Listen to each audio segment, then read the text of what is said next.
aussi que vous nous aviez donné votre engagement de ne pas verser le sang et de ne pas vous expulser les uns les autres de vos demeures, et vous y avez souscrit avec votre propre témoignage. Or voilà que vous vous entretuez, que vous chassez de leur foyer certains de vos frères, en vous figurant injustement contre eux, pour les accabler d'abus et d'oppression. Et quand ils tombent en captivité, vous les rançonnez, alors qu'il vous était interdit de les expulser. Admettriez-vous seulement une certaine partie du livre et en rejeteriez-vous le reste? Quel traitement devra être réservé à ceux qui agissent de la sorte, sinon l'ignominie dans ce monde et le châtiment le plus impitoyable dans l'autre? Dieu n'est pas inattentif à vos agissements. Ce sont là qui ont troqué la vie future contre la vie d'ici-bas. Aucun adoucissement ne sera apporté à leurs tourments et aucun secours ne leur sera accordé.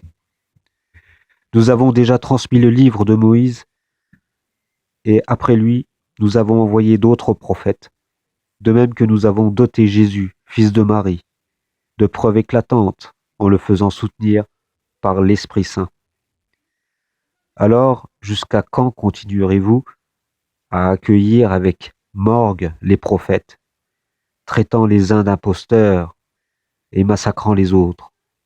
Chaque fois que le message qu'ils vous apportent ne flatte pas vos caprices, nos cœurs, disent-ils, sont inaccessibles à toute croyance. Non, c'est plutôt Dieu qui les a maudits pour leur incrédulité, car il est bien rare qu'ils croient réellement.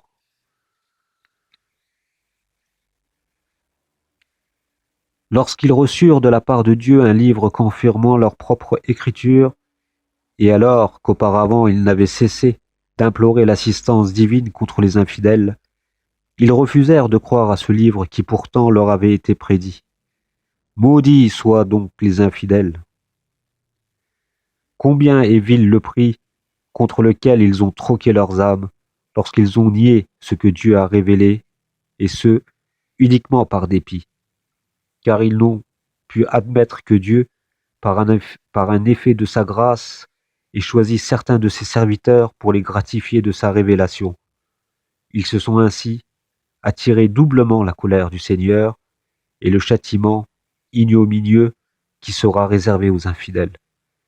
Et quand on leur dit de croire à ce que Dieu a révélé, ils répliquent: « Nous croyons uniquement à ce qui nous a été révélé. » Et ils rejettent les révélations postérieures, qui pourtant confirment, en toute vérité, les révélations antérieures. Demande-leur alors, pourquoi donc faisiez-vous périr auparavant les prophètes de Dieu, si vous étiez des croyants sincères? Déjà Moïse s'était adressé à vous avec des preuves évidentes, mais, pendant son absence, vous avez adopté comme idole le veau d'or. Vous êtes vraiment des créatures injustes. Or, nous n'en fîmes pas moins. Ensuite, alliance avec vous, et nous élevâmes le mont Sinaï au-dessus de vos têtes en vous disant: suivez rigoureusement les lois que nous vous avons données et écoutez ce qu'elles vous édictent. Nous écoutons, mais nous n'avons cure d'obéir, répliquèrent-ils, car ces négateurs avaient été fortement marqués par l'amour du veau d'or. Dis-leur quel détestable enseignement comporte votre foi, si tant est que vous en ayez une.